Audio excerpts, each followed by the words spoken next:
At Ramada Inns, you should be able to feel at home, even when you're not. Welcome home. Welcome home. Welcome home. That's how more than 400 Ramada Inns from coast to coast are run. So you'll be comfortable. At Ramada Inn. Call the nearest Ramada Inn for free reservations at any Ramada Inn nationwide. A brief glimpse into American roadside hotel and motel history. Can you reserve me a room at one of my favorite hotel chains, maybe Howard Johnson's, Holiday Inn, or Ramada Inn? Sounds like you might be traveling the highways for business or pleasure in 1970 or 1980 something. Indeed, these were some of the most popular brands, going head-to-head and offering some of the most popular lodging options on the road. And they existed long before many of the hotel chains you know today. But like all businesses, the founders retire or pass away, and often the brand is sold. While all three brands exist today, Holiday Inn stands alone from this crowd of three as the one that managed to keep closest to their roots.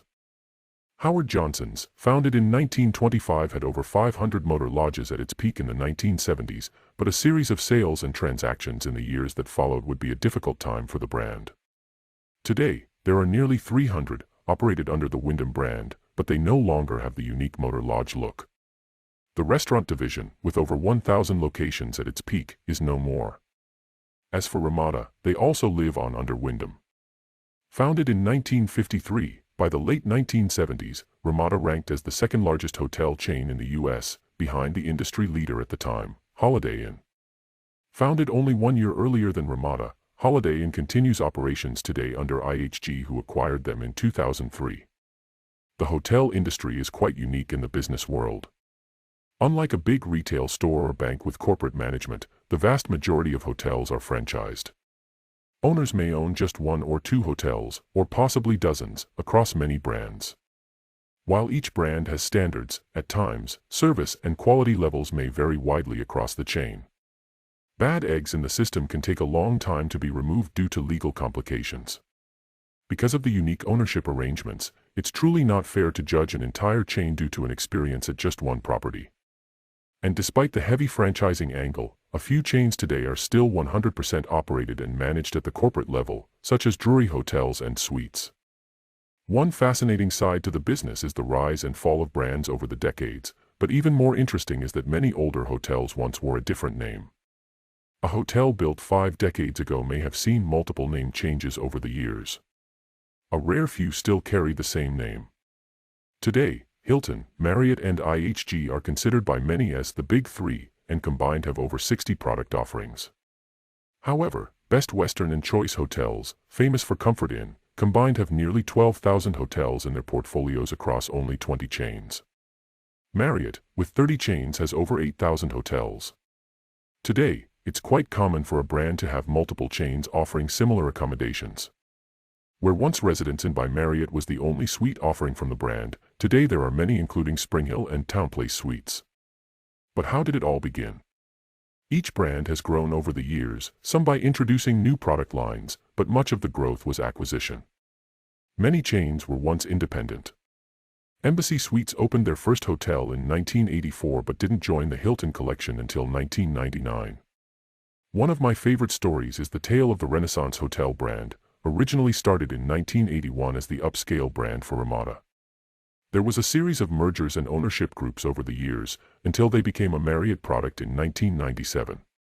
One of the earliest hotels developed was the Ramada Renaissance San Francisco, opened in 1984. The hotel would later become the Park 55 and today lives on as a Hilton hotel.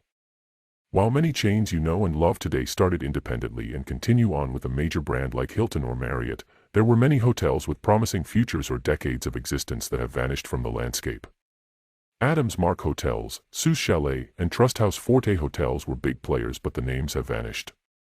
Adams Mark Hotels founded in the early 1970s, but just 2 hotels had survived until the late 2010s, with the Buffalo, New York leaving behind the Adams Mark name in 2019 and the last remaining hotel in Kansas City, Missouri closing forever in 2020. Susse Chalet opened in 1967 but sold off their portfolio, at the time, of 34 hotels in 2000. Many became Fairfield Inn or La Quinta products, so you can still find original Susse Chalet properties operating today under a different brand. Speaking of Fairfield Inn, Marriott introduced this economy product in 1987, long after well-established chains like Ramada, Howard Johnson, and Susse Chalet had been operating. But new hotels competing with older products would be the downfall for many chains. Trust House Forte Hotels was well known internationally but operated in many popular U.S. destinations. If you watch a classic game show from the 1980s, hotel prizes were often provided by Trust House Forte Hotels. The transition of a hotel across its lifetime is captured in unique historical images, often from postcards, and through the magic of technology like Google Street View, one can see the metamorphosis over time from the comfort of their favorite chair. This is but a brief history and in no way is designed to delve into the history of a specific brand, nor promote one product over another, but to showcase the evolving hotel landscape, one that has changed dramatically since its humble beginnings. If you're interested in learning more about a specific brand, let me know in the comments below. I hope you will give this video a thumbs up if you enjoyed it.